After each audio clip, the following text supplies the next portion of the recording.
أشهد أن لا إله إلا الله.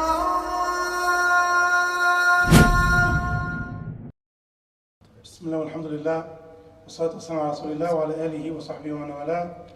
أما بعد, as is our norm on Wednesday night when the set of origin is on, no problem, we'll have a quick lesson. So whoever wants to go home and watch the set of origin, no issue inshallah. From the actions that bring about the higher places of paradise, for the ones that do it, the Prophet ﷺ, he said, إِنَّ فِي الْجَنَّةِ غُرَفًا يُرَى ظَاهِرُهَا مِنْ بَاطِنِهَا وَبَاطِنُهَا مِنْ ظَاهِرِهَا. قال أبو مالك الأشعري: لمن هي يا رسول الله؟ قال: أعده الله تعالى لمن أطعم الطعام وألان الكلام وتابع الصيام وصلى بالليل والناس نيام. The Prophet ﷺ said, verily in the paradise there are high levels. You will be able to see the outside of it from the inside and the inside of it from the outside. This again is a form of beauty which for us is not something that we can imagine, which is what the Prophet ﷺ said about the paradise, that in the paradise is what no eye has seen, no ear has heard, no one has even imagined. This is not something simple. Now these are from the beautiful things that Allah Azza wa Jalla has created for the people of the paradise. These types of places. The different understanding of us and the companions of the Prophet ﷺ. Many people when they hear this hadith, their first question is, how, Sheikh? It doesn't make sense. How do you see the inside from the outside and the outside from the inside? Or they'll ask questions like, can people from the outside see inside? What if you're with your spouse or you're with the women in Jannah? And again, it shows you the difference in understanding between us and the companions of the Prophet ﷺ. The companions of the Prophet ﷺ, they know paradise is prepared for the ones that Allah is pleased with. They know that in the paradise there is nothing bad. They know that in the paradise Allah Azza wa Jal has only created goodness and it's there as a reward. So no matter what is there in the paradise, it's going to be amazing. So instead of us asking these very simplistic questions which aren't going to bring about a benefit, the question of the companions of the Anhum were, for who is it, Ya Rasulullah?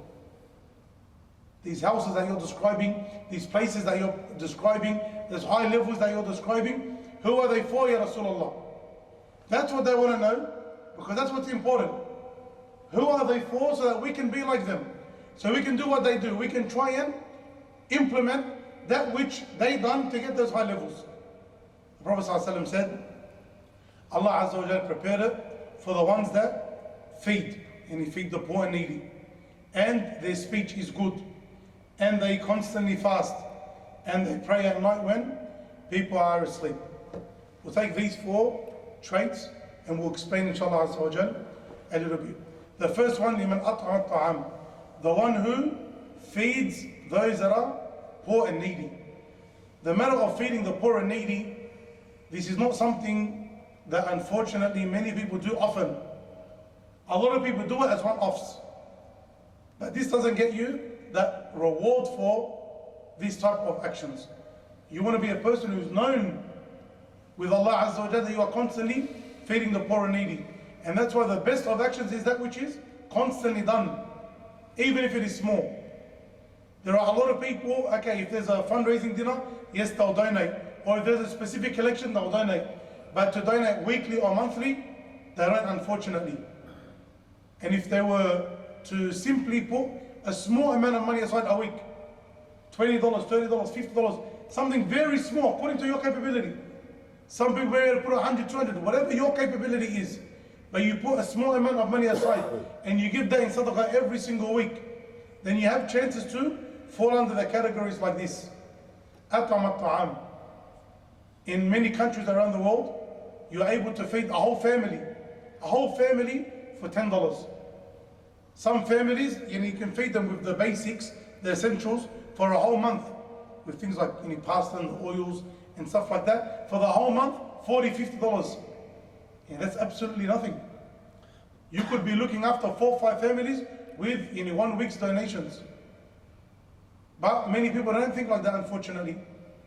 And what can increase the reward here is if you're doing it for your relatives. Because we know that keeping the tie of kinship is extremely important. And for you to look after a stranger is excellent, but for you to look after your relatives that are in need is even more rewarding. So if a person, many of us were from countries that we have poor relatives overseas, and if a person wants to do something like this, whilst they're assisting those people, excellent. You're getting reward on top of reward. And if they were unable to do that,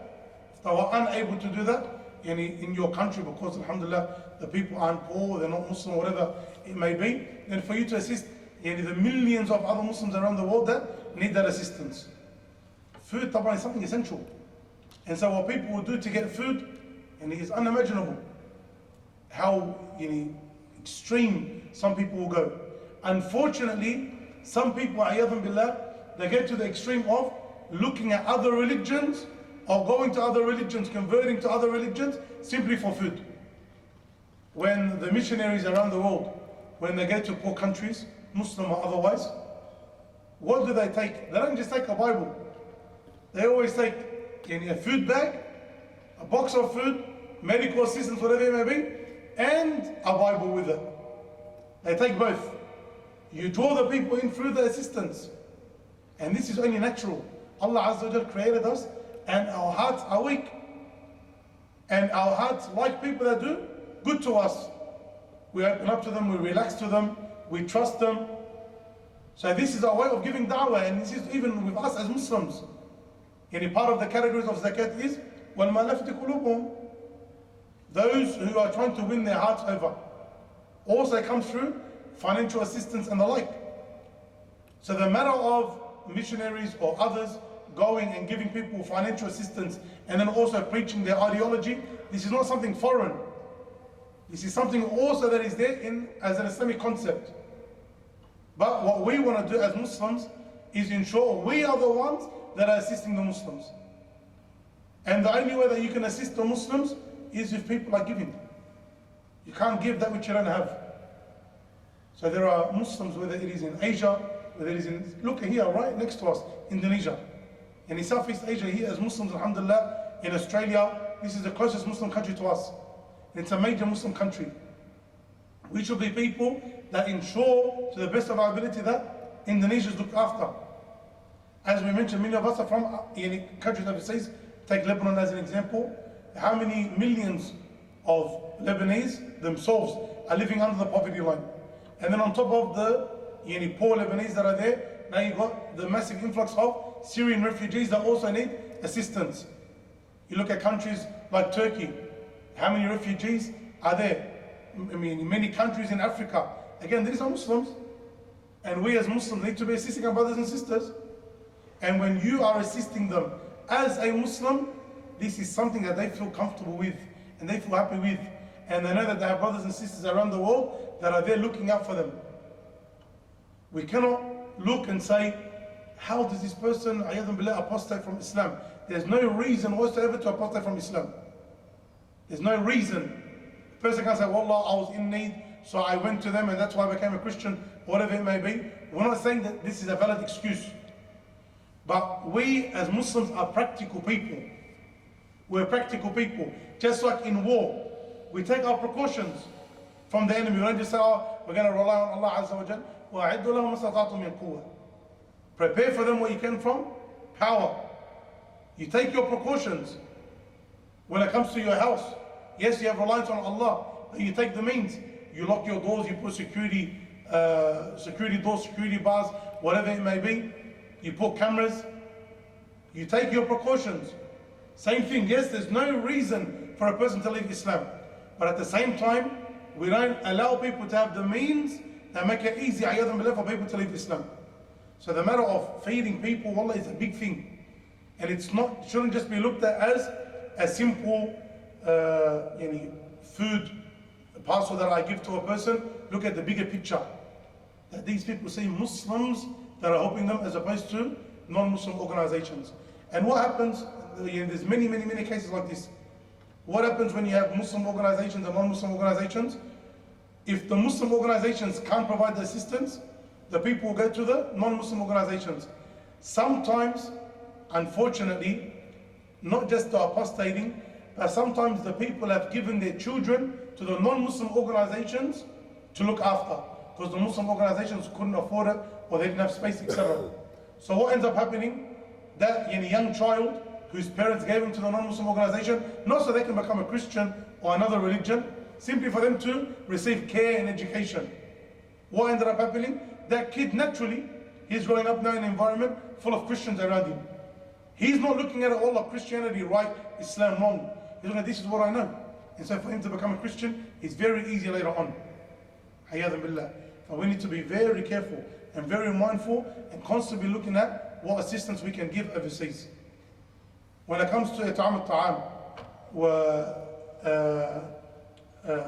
وأن يلين الكلام وأن يتابع الصيام ويصلي بالليل وناس نيام, you need to get out of the mindset of halal and haram.